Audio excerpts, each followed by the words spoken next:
Hello, welcome to Gardener's World. I'm doing a bit of a clearing job. I'm cutting back mainly the hardy geranium, Geranium phaeum, which has got these wonderful, really rich, deep, dark purple, almost black flowers, which are fantastic in spring. The days, whether we like it or not, are getting shorter, and plants are very sensitive to that. And things like this geranium, which grows so well in spring, are now sensing the light falling, setting seed and dying back. So by cutting them back, we shortcut that circuit and make space for these glorious plants, a whole raft of them, that will flower strongly until the first frost. When you cut back, it's important to cut back hard. If you leave half of it, half will die back, and then you might get some new growth growing amongst it, and it doesn't look any good. So cut hard.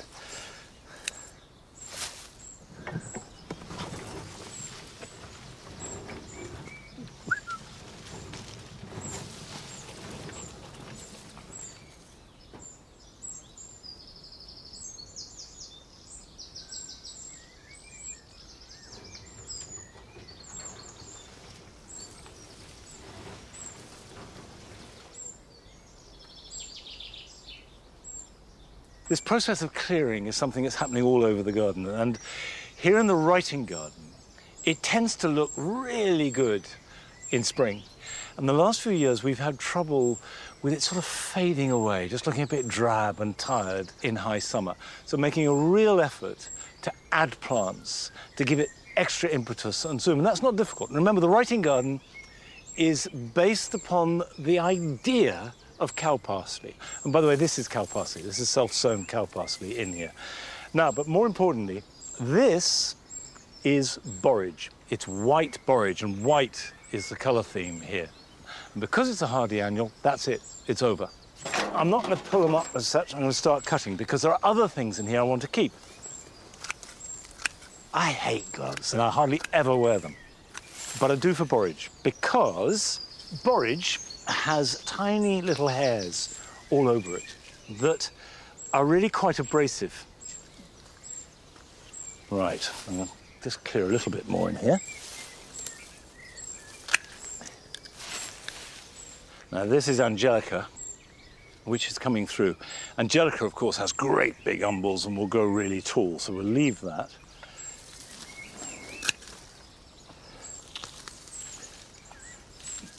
This is a Astrantia, which is lovely. You can see it flows along the edge of the path. And that's beautiful, and we want to keep that going as long as possible.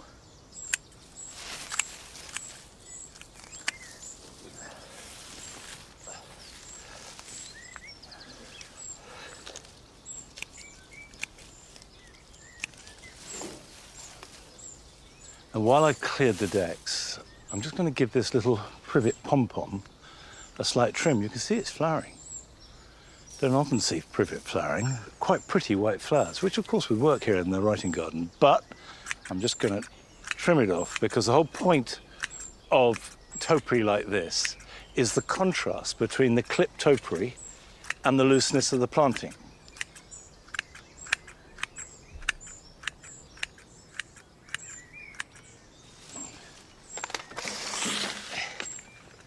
This is a Cosmos Purity. And it has two great virtues which make it really suitable here for the writing garden. The first is that it's white, and the second is it's quite tall. These will go on flowering into November.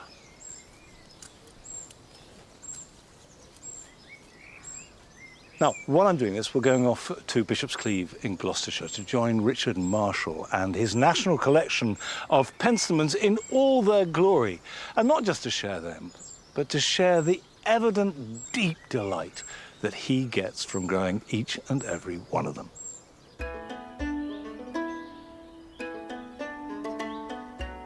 Can I point to that? I mean, you know, what a penstemon. It's just mad, isn't it? What a plant.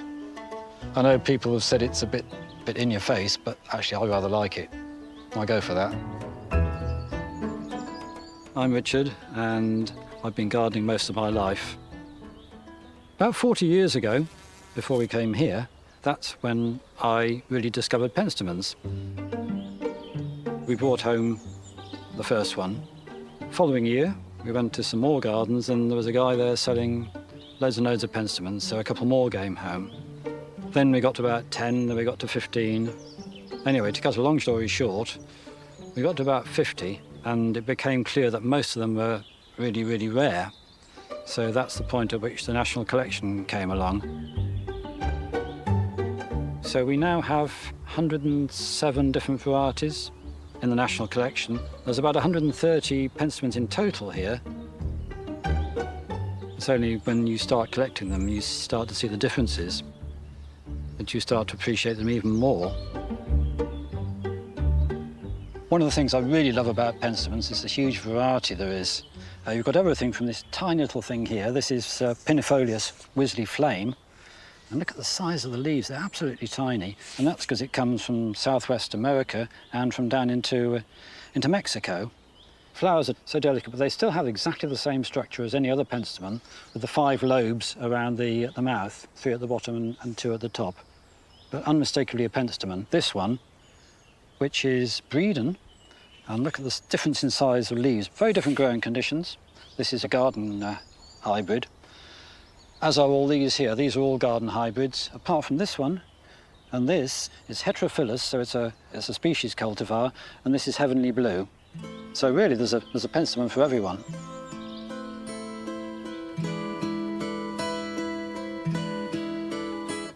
They don't take a huge amount of looking after. And planting them at the right time of year, you can get them growing on quite strongly during the summer so that they're robust enough for the winter. What you don't really want to do is to go planting them late in the season because they haven't got a time to get established. Just leave them over the winter. Once the danger of heavy frost is past, I will cut them back to the ground and let the new shoots take over. Penstemons don't mind full sun, they quite like full sun. They like a free draining soil, they do not like having their feet wet. How do you kill a penstemon? They are pretty robust. There's one thing that will kill a penstemon.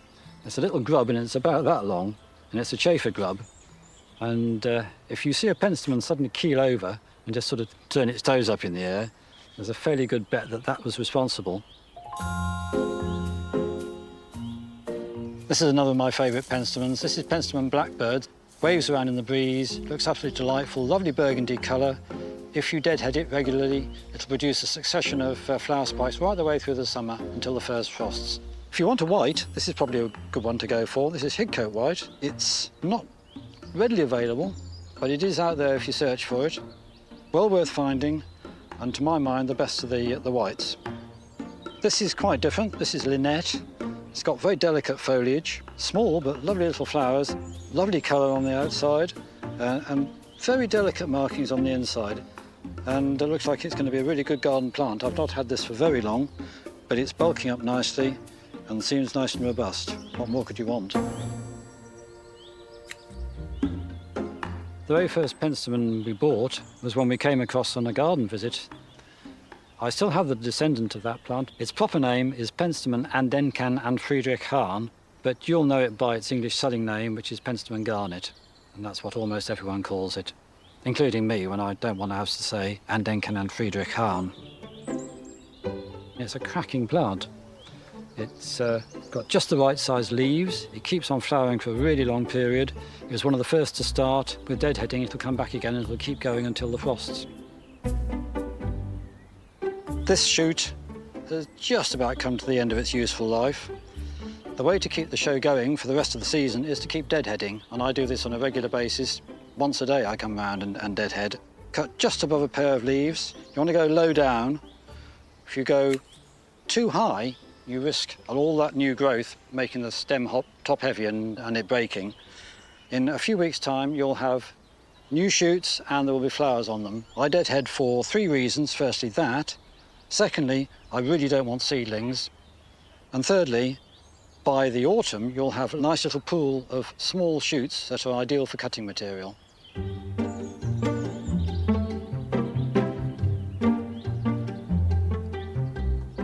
Propagation, well, this is my way of doing it.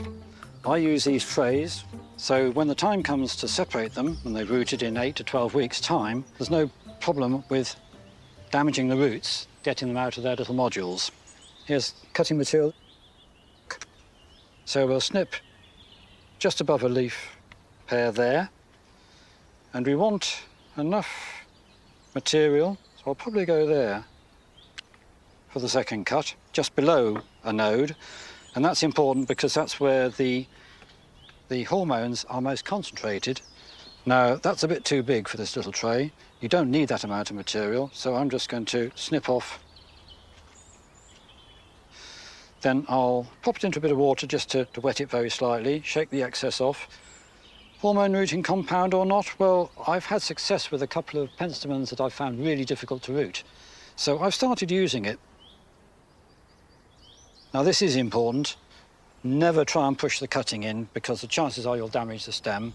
So, little dibber, hole, just drop it gently into the hole, firm it down gently with your fingers, little squeegee of water, and that's one cutting taken. Don't forget the label. A lot of us take cuttings in the autumn and then you grow them on over the winter, ready to pot on in the spring. Others do it in the spring using material left over from last year. I just love them.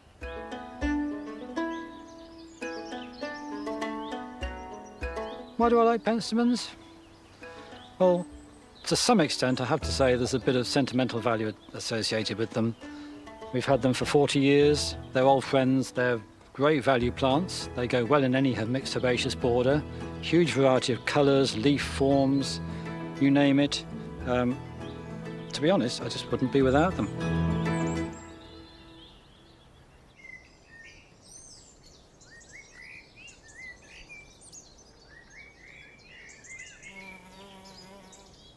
I've tried growing penstemons in this garden for years and they just don't like it at all. It's the wet soil all winter and they never survive more than about 2 years, and to be honest, I've given up, which is a shame because obviously they are very beautiful. Now, there are two trees here in the dual garden which are both interesting in their own way and in completely different ways, but really doing good things. The first is this one. This is the Chinese goat horn, Carriera, and it's quite rare. It can be a bit shy to flower. I looked it up and it meant it can take 50 years before it produces flowers. Well, it's flowering beautifully now. This is the second time it's done so for us. Now, over on this side of the dual garden, we have a Polonia, the foxglove tree. Now, this is an enormous tree. This is as big as a beech. You know, it can grow 80 foot tall, festooned with wonderful lavender foxglove-like flowers. But if you prune it hard, it won't produce flowers, but its foliage will be extra big. And earlier this spring, I cut it back to a stick. And look, it's produced these enormous leaves, which make a really dramatic foil for the plants around them. It won't flower, or at least not for a long time, but if you grow it in a border and keep coppicing it or pollarding it, you will get a repetition of these vast leaves, which are both exotic and a really good foil. So both trees doing a job in a very different way for the rest of the plants here in the dual garden. But so much for the good, because now I have a problem to deal with.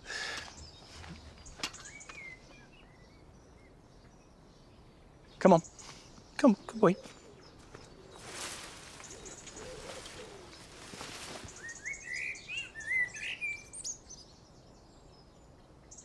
Now, I brought you to the corner of the grass borders because I have a problem. This is Rosa moisei, and I planted it, 29 years ago.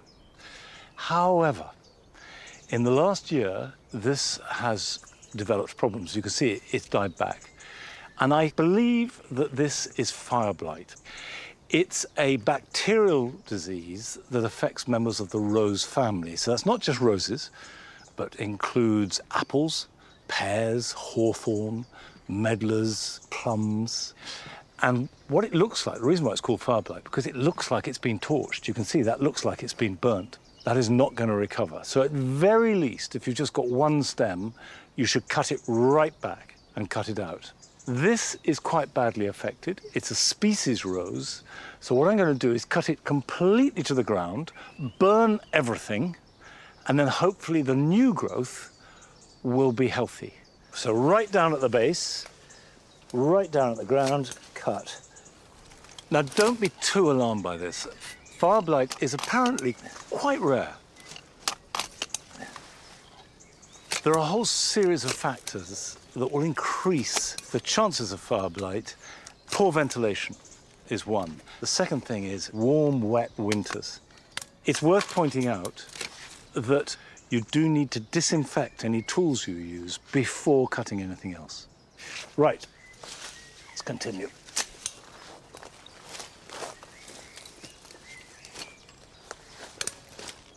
When you have cut it back, do not shred it, do not add it to your compost heap.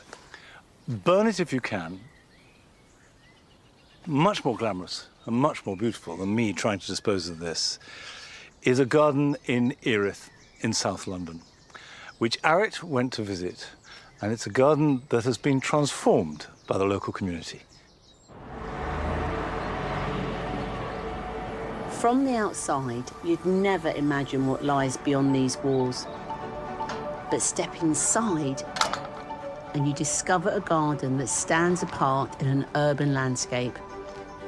A place where ingenuity and community have turned an overlooked space into something thriving, resilient, and unexpectedly beautiful. The contrast is incredible. I mean, I can still hear the sounds of the city behind me, but in here it's completely different. It's green, it's lush, and it feels really special.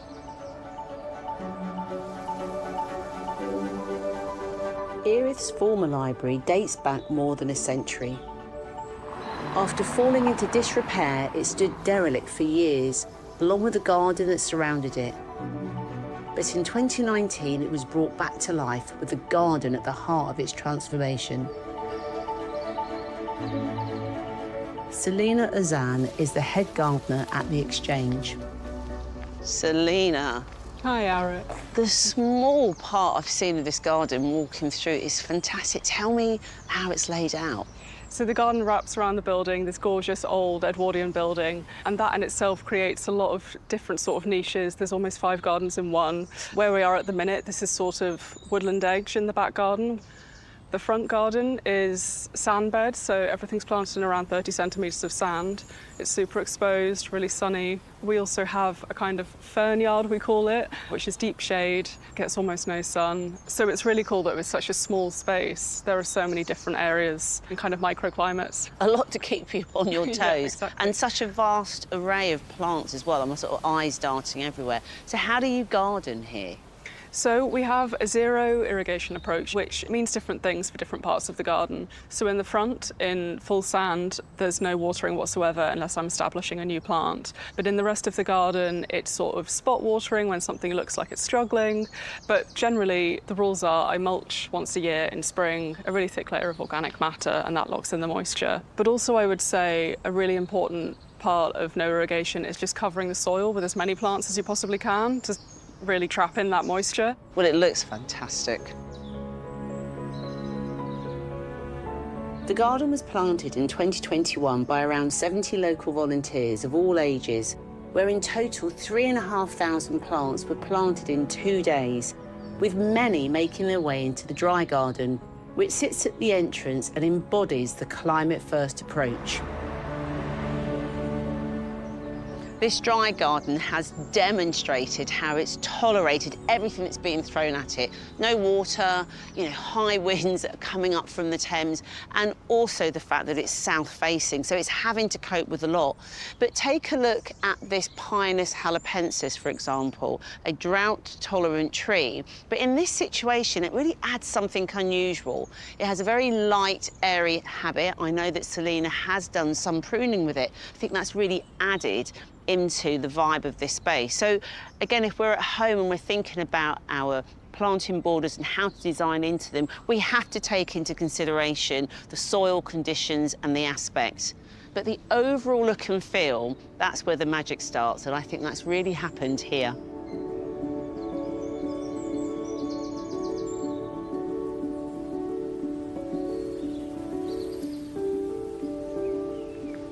This section of the garden is clearly dominated by this really large sycamore. The plants in this area are true botanical survivors, not only coping with lower light levels in the shade, but also competing with the roots of the sycamore above. And of course, we need to be able to bring my eye down into a more human scale. And the design has been done by using these Aleagnus quicksilver to do that. Now, what's really lovely about the design here is that there's a topography in the garden that's been worked with. All of the pathways are very curved and very gentle, following the slopes, and that gives a real ease with the space. But also, it's about bringing the planting up close and personal to me as I'm walking through the garden. So there's height, so there's the use of the cardoons, for example, and then the vertical accents of the Digitalis lutea, which are really there acting like sentinels throughout the space. And this palette of greens and the sort of silvers here are really calm and restful and add to the ambience.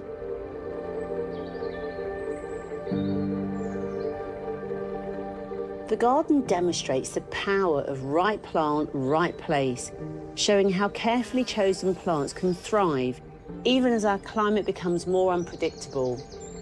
The same thoughtful approach runs through the site, where reclaimed materials have been used throughout. Everywhere you look in this garden, it's telling a story of reuse. So whether it's the fences or the pathways, even the pavers have come from this garden. Aggregates and clay were collected and taken to a local community workshop where they were made, using local materials and reimagining it in this way. It really does give a sense of place. It just adds into the layers and textures that are creating the most wonderful atmosphere. What's incredible is how many different experiences are created in such a compact space. Through matching the right plants to the right conditions, each space has developed its own character and atmosphere, creating a garden that's just asking to be explored, and somewhere the local community can feel part of and enjoy. It's been a place that seems to be like a heart for the community. I just love being in the garden because there's nothing like this in Erith. You just look at it, it's amazing, you can hear the birds. It's our sanctuary.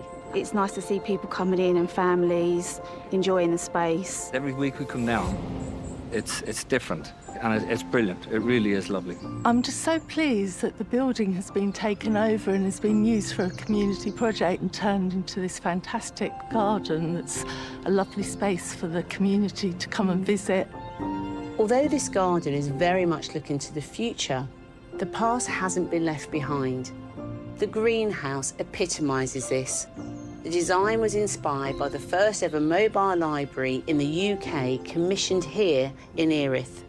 This is amazing. What a greenhouse. It's really cool, isn't it? We do a lot of propagation in the garden. I've really ramped it up since I started. Roll my sleeves up. So what have we got here? So we're sowing some biennials today, Digitalis ferruginea and Delphinium requienii. They're biennial, all sort of short-lived perennial, and biennials are normally sown June, July, and then you get your flowers next spring, summer. This is quite a special place, isn't it? I mean, what does it feel like to have your very own living laboratory? I know, it's really cool. I feel really lucky, especially to have a space like this to work in and add in the plants that I really love. Yeah, having that creative outlet is fantastic.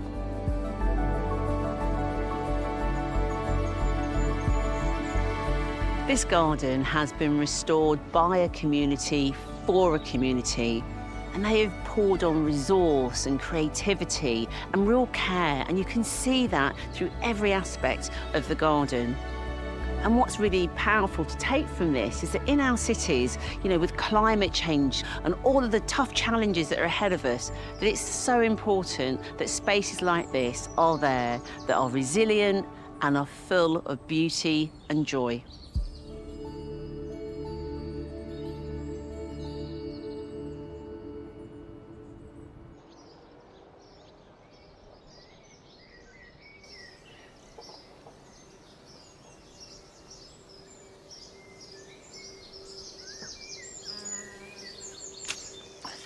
I think what was really interesting about that garden was the way that it combined two elements that don't often get combined together.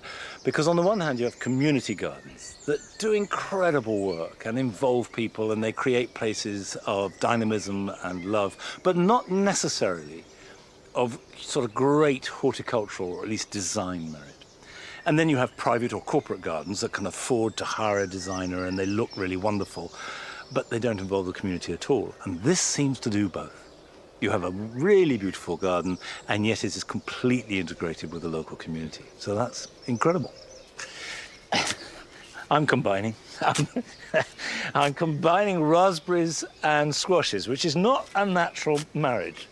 And therein lies a tale, because back in March, I decided to move raspberries and make this a fruit bed. And so I put up the structure, planted raspberry canes, and waited for them to grow. And waited. And waited. And by and large, they haven't grown at all. But I have got the structure. And as the raspberries aren't using it, I thought I would plant my pumpkins and squashes in the pathways that I had hoped to use to collect raspberries, so that then I can train them up the structure. And I've got a mixture between pumpkins and squashes. Don't get too het up about the difference between the two. Essentially, a pumpkin has a harder skin and keeps longer, and a squash a little bit of a softer skin and keeps less long. But they both keep, and you know, if you ripen them properly, they'll keep for months and months and months, sometimes up to a year. This is one called Lekor, a squash, which I've never grown before. But it looks good, and importantly, has very good taste. And I grow these to eat. The secret of success with squashes is really rich soil, plenty of water, and plenty of heat.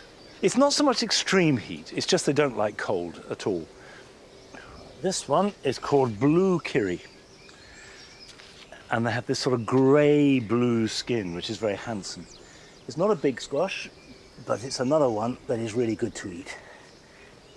Pop that in there.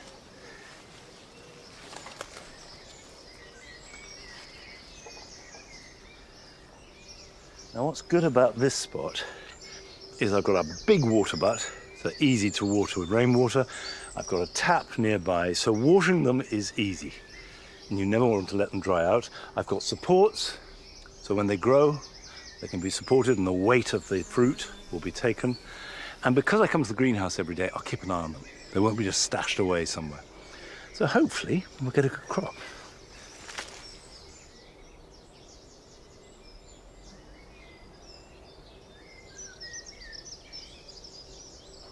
So much for the squashes and pumpkins, which are, of course, members of the cucurbit family. And that includes squashes, pumpkins, courgettes, cucumbers, gourds, and melons. And they all have slightly different growing demands and needs, although they share the same need for water, rich soil, and heat, but the extent of which is critical. So, for example, courgettes are by far the easiest cucurbit to grow. They will tolerate lower temperatures, they're pretty unfussy, and a lot of us grow them outside without any problems at all. Cucumbers, I've already planted some outside, I've got some growing in here in a pot. They again, if you choose your variety right, are not difficult to grow, particularly if you've got a greenhouse. The last of them, melons though, are much more particular. Yes, they need lots of water, yes, they need rich soil, but they need heat. And the only way you can really grow them in this country is in a greenhouse. And I grow my melons in pots. It is important to make sure they have good drainage, drill extra drainage holes, and make them nice and big. I've got some here, and I'm going to put 3 in a pot that size. I've made up a compost mix which is partly a peat-free bark-based compost, but also plenty of garden compost. And you can see the bits in there. And that means that they have the richness and also the water retention. I've got a variety here called green nutmeg. I confess I've not grown this before. I looked it up and people raved about it. But we'll pop them in on the edge, like that. We'll pop that in there like that. Now, they will need support. And we'll put them in next to each one, right down to the bottom. The way to get the fruits at their best is to be ruthless about thinning them. You don't want more than 2 fruits per plant.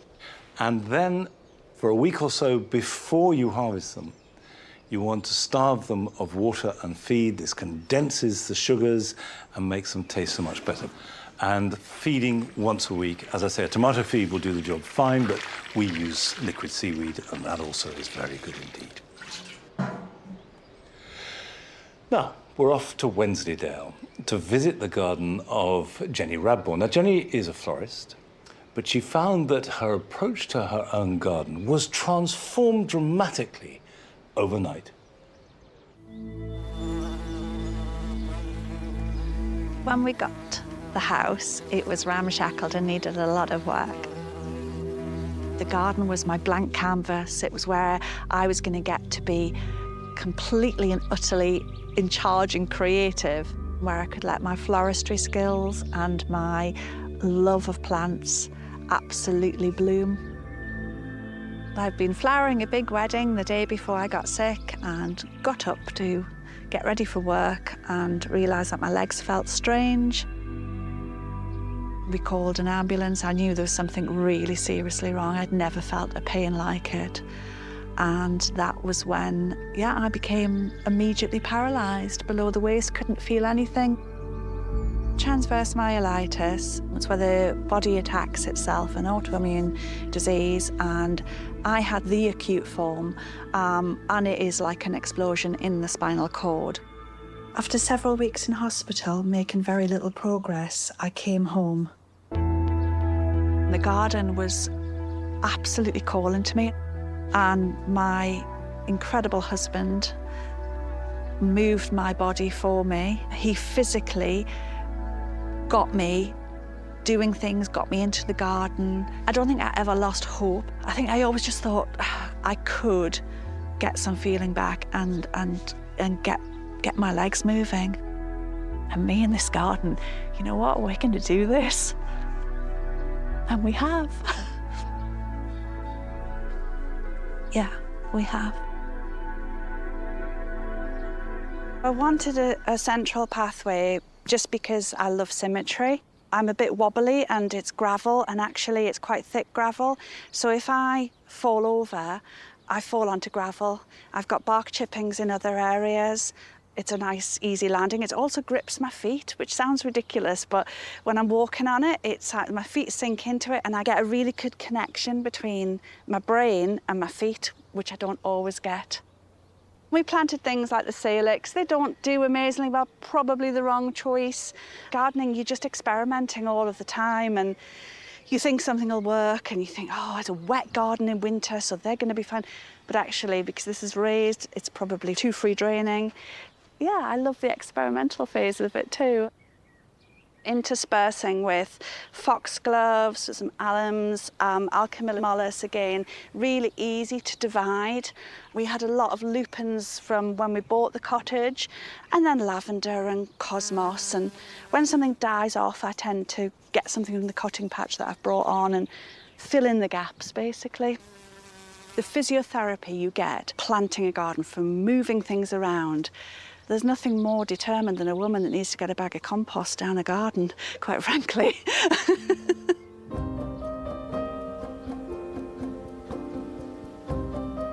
It was garden rooms, it was all divided up, and we levelled it to get me access. In order to have enough plants to fill the borders, I made the decision to use division and also to take cuttings. And I like the repeat planting, so I like to follow a theme through the garden to give a level of cohesion. It is quite windswept, so normally at this time of year the delphiniums come out and then we have 50-mile-an-hour winds and they're snapped. But touch wood, at the minute, it's all good. Down here is the perfect place for a shady border. There's not a lot of shade in my garden, so we've been able to plant up lovely fatsias and some gorgeous ferns.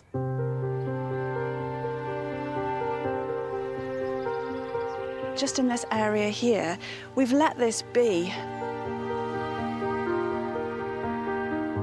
It's one of my favourite bits.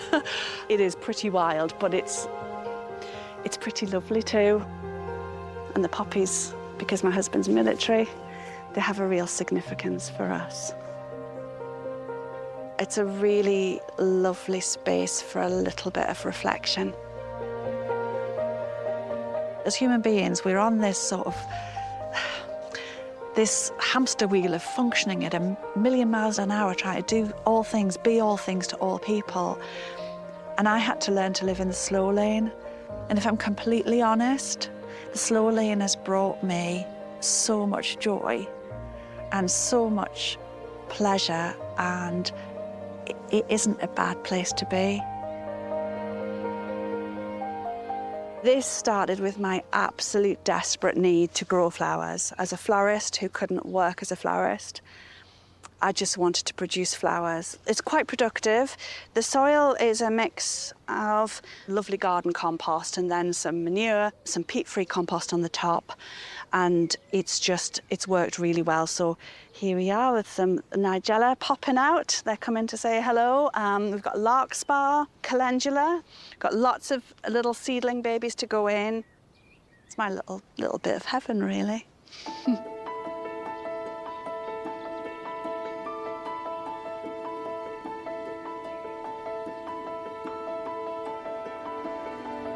This is where I grow my seedlings, so this would be covered in shelving in spring, and it's where I can stay warm in winter. It's the most heavenly place to be.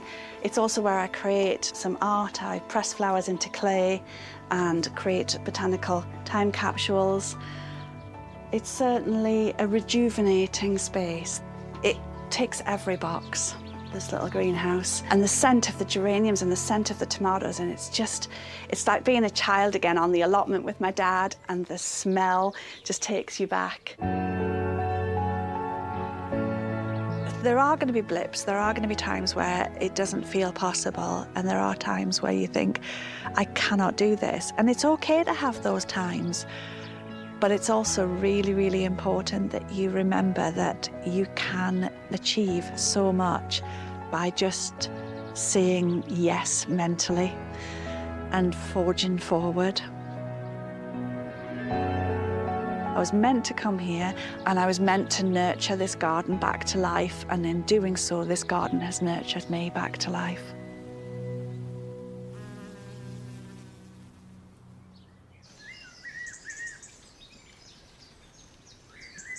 I think Jenny's story reinforces the truth that gardens always have a personal story. Is you can have a generalized idea of what's a good plant or a beautiful garden or certain ways that you should do things, but in the end, they're intensely personal. And what they mean to you and what you put into them and what you get back from them is always where the magic happens. It's that relationship between gardener and garden that makes them so special. Now, I am having an intense relationship at the moment with this wonderful lily. It's called Claude Fried. I chose it for the Paradise Garden because it's voluptuous, and the Paradise Garden should be about richness, the sound of the water, this sense of just being surrounded by riches of all kinds. And this does the trick. It's essentially a woodland plant, so it grows quite happily underneath the crabapples here. And it's tall, and it's proud, and it's loud, but with style and elegance. And while it's flowering, it is one of the stars of the garden.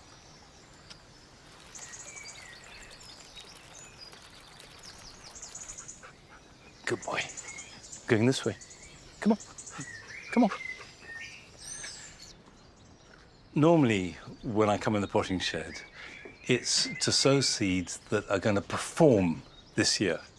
However, once you get to high summer, the returns on that gets less and less. But it's not too late. In fact, it's a good time to be thinking about next year for perennials. So, for example, this is Lysimachia Beaujolais. It's got lovely sort of burgundy-coloured spikes of flower that were really trendy about 5 years ago at Chelsea. But they're a good garden plant. I've sown these this spring. Now, there are 6 plants here. If you had to go to a garden centre and buy those, it might cost you sort of around 50 quid, whereas the seed definitely didn't cost more than a fiver. I've got a tray here of echinacea. They'll flower next year, not this year, but that's part of the slow process. Likewise, these aquilegia, which will flower next spring, definitely. Now, there are a number of different ways you can do it. With small seed, you need a seed tray and sprinkle them. With larger seed, it's worth growing into modules. I'm going to start with a perennial foxglove. This is Digitalis parviflora, which is going to be perfect for the woodland garden. Now, these are very small seeds, so I'm going to sow them into a small seed tray. Just fill it with a very basic coir-based compost. And the answer is to sprinkle them very lightly over the surface of the compost. Protect them, but you don't have to heat them.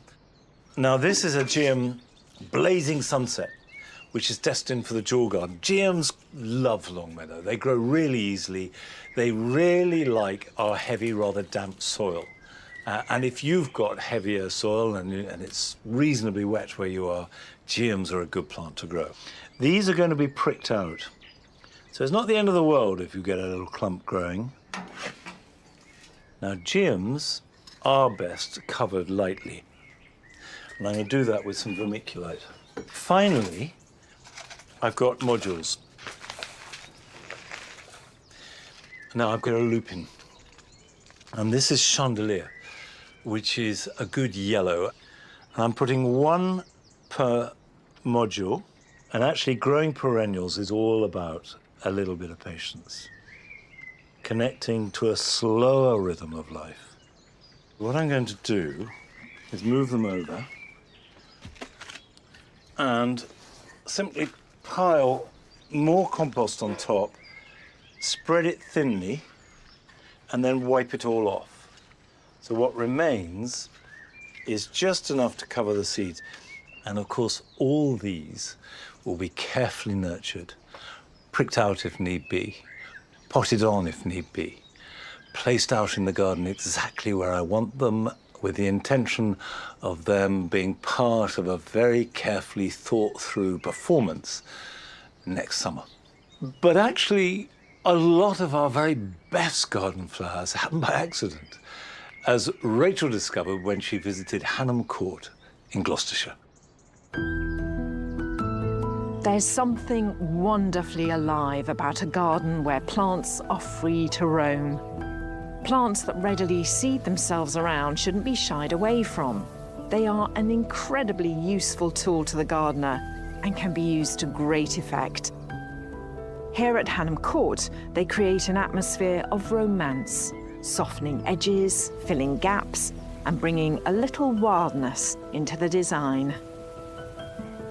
What we gardeners call self-seeders are simply plants that drop as seeds and are now growing away happily without any help from us whatsoever. And I love them because they're opportunistic, they're easy, and they're free.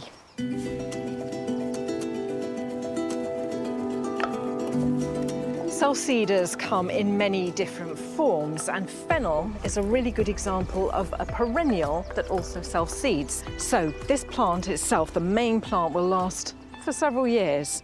You'll find little baby fennels coming up all over the place. So if you don't want this sort of plant, then take them out while they're young, before they've really got in there. And then a bit later on in the summer, you get flowers which are umbelliferous, so you've got lots and lots and lots of tiny yellow flowers. And those are actually edible, and they've got that sort of aniseed flavour. I grow it in semi-shade and in full sun, and it's happy in both. But as I said, those seedlings will go everywhere. For any seed to germinate successfully, it needs exactly the right combination of moisture, temperature, light, and contact with the soil. Thousands of seeds may be produced, but only a small number find the perfect conditions to establish. So the plants we see here are the survivors, and because they've germinated where they'll spend their entire lives, their roots develop naturally. As a result, they're generally tougher, more resilient, and more self-sufficient. This is Nigella, which is an annual, and that means that either you, the gardener, have to sow it, or you have plants from last year and they have self-sown, spread their seed all over the place, and then popped up again this year. And they like somewhere hot, dry, sunny. They don't like to be sitting in sort of wet clay. Beautiful azure blue flowers, although it does also come in various shades of pink and purple and white. Nigella have a fairly brief flowering period, so if you want to extend that, then you've got your self-sown plants in here, and then you would add some that you've sown yourself a little bit later, so they're smaller when they go in, and that would just extend it for a little bit. But they also have really beautiful seed heads, so something interesting to see right the way through the summer.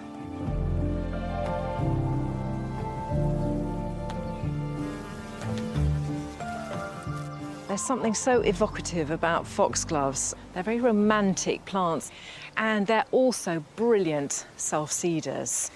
Now, they're biennials, which means that they take 2 years to complete their life cycle.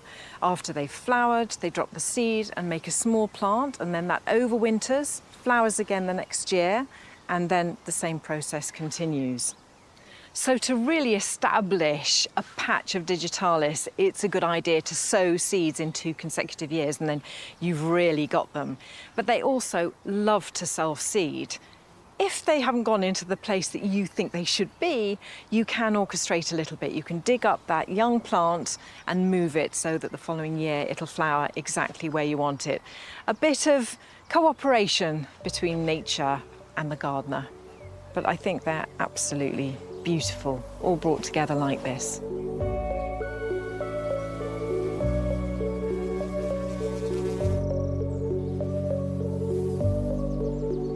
Well, here's a perfect spot to enjoy the sunshine. This lovely bench, and then very cleverly it's been planted up around it in a way that just makes it feel as if it's been here for hundreds of years. And in fact, if you look around, most of these plants are repeated not because they've been planted, but because they've seeded themselves into the gravel. And that's because they're absolute sun lovers. They like a really thin soil and not to be overwatered. They can withstand drought very well. So this dianthus is echoed in another couple that are over there. And then the stachys, which has these lovely soft felted leaves, often called lamb's ears, and that loves to sort of run around and put itself through the gravel. And then the essence of this planting just continues all the way down through the gravel path. So you've got things like the campanula and the valerian just softening not only these monolithic yews, but also the edge of the path. So it sort of sweeps in and out. Some of those will be planted and others will have self-seeded into the gravel, and the effect is beautiful. If you want to encourage this at home, you don't need to buy lots of plants. Introduce 1 or 2 good self-seeders and let nature do some of the work for you. Usually, self-seeders find the perfect spot. But here, this syringium, which likes well-drained conditions, has leapt-frogged the gravel and gone straight into the grass. Paving and steps offer something different. The cracks and joints between stones create tiny microhabitats, little pockets where seeds can lodge and moisture can collect and organic matter gradually builds up. Rather than being a completely hostile place for plants, paving can actually become a series of small planting opportunities. Where the paving is more shaded, and you've got that sort of coolness and better moisture retention in those gaps between the slabs, it's a perfect spot for one of my favourite self-seeders, Alchemilla mollis. And it's such an amazing plant. You get those beautiful acid green flowers towards the end of spring and in early summer, and they're accompanied by lovely, rather palmate-shaped leaves, which cling on to any moisture, so you get these lovely raindrops just settling on the leaf surface, which is very beautiful. This is another favourite self-seeder, Erigeron carvensianus. It's Mexican fleabane. And actually, in many ways, the individual flowers look a lot like our own native daisy that we get in the lawn. But this one has this lovely effect of sort of white tinged with rosy pink, which is so beautiful. And to keep those flowers coming, well, I don't deadhead. It's one of those instances where the plant just seems to do it itself. It'll go into every single available crack once it's found a place that it's happy with, in between the paving stones, up the walls, across the top of the stone. Really long flowering period as well, so you get masses of flowers. It's the perfect example of a plant finding its own perfect spot. There we are. Two self-seeders, Nigella and Erigeron, flowering together, and that is such a beautiful effect. Nature paints a picture.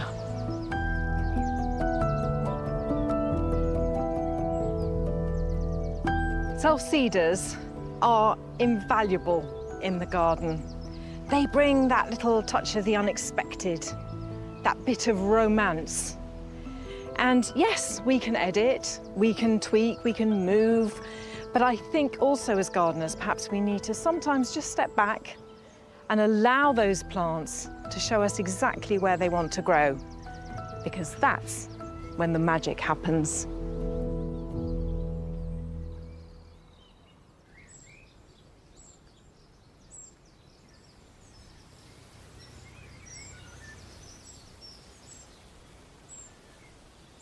The thing about self-sown plants is they find the place they want to be. So, for example, here, there are these incredible mulleins that are really difficult to grow in this garden, but they're very happy and magnificent and even monstrous growing between the cracks of the paving. And we do get self-sown plants popping up all over the garden. Foxgloves have a habit of appearing where you least expect them often. Poppies, of course. And we've even got a rambling rose.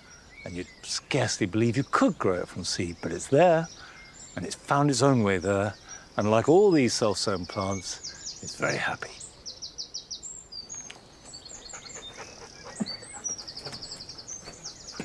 Good boy.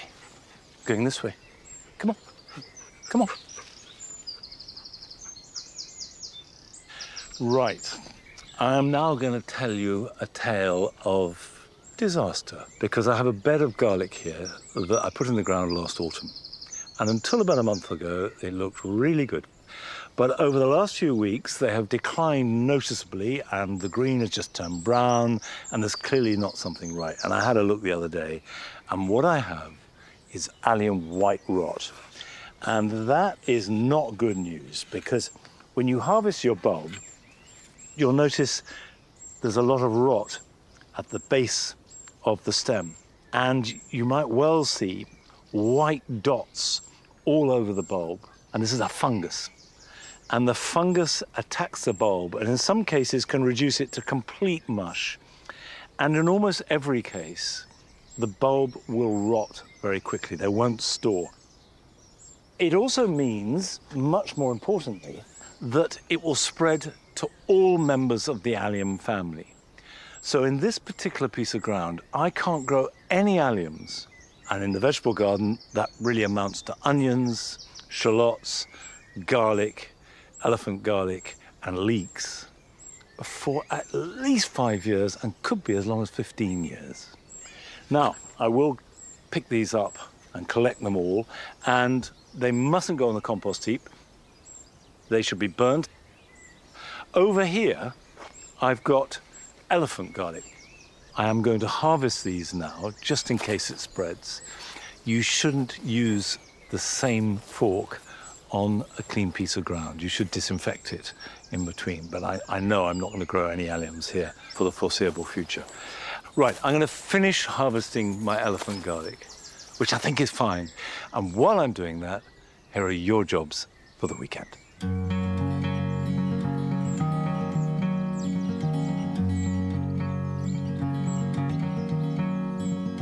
Delphiniums have been very good for me this year, but all good things come to an end. And when the flowering is over, rather than letting them set seed, it's a good idea to cut them back Don't just snip off the seed heads, but go right down to the base of the stem. Remove this, and this will encourage the plant to grow again, throw up a new flower stem, which should flower before the end of summer.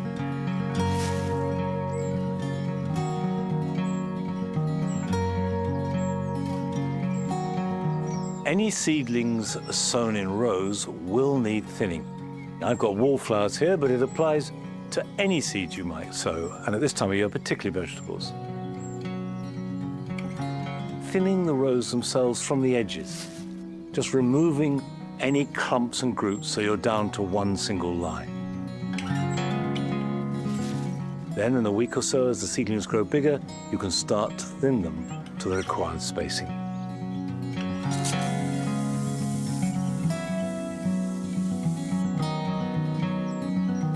Everybody who grows broad beans will find that sooner or later they get affected by black fly. These look terrible, but the broad bean aphid only feeds on the freshest, juiciest growth. And the easiest way to deal with them is simply snap off the top few inches of the plant, thus reducing their food supply.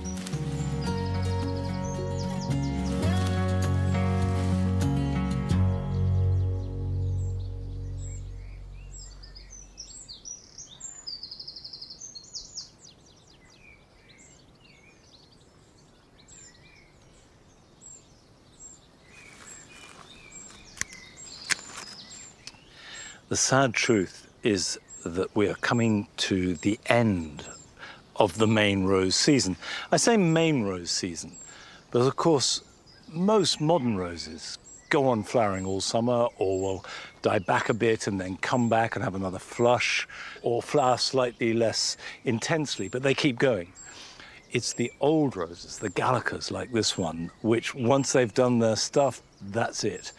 However, there's no question that if you can deadhead assiduously, you can extend the rose season. Use secateurs and go right back down the stem to something. Now, in this case, it's another couple of shoots, and cut it off there. It could be a leaf, it could be another bud, and that stimulates side shoots, which then stimulates more flowers. And as well as being good for the roses, it's good for you too, it's certainly good for me. I love doing this. And if you just come out 10 minutes every day, maybe early in the morning or when you get back in the evening, and just have a quiet, calm time, focusing on the roses, letting the rest of this crazy world just wash away for a few moments, that is very restorative. However, that is also all we've got time for today. I will see you back here at Longmeadow next time. So until then, bye-bye.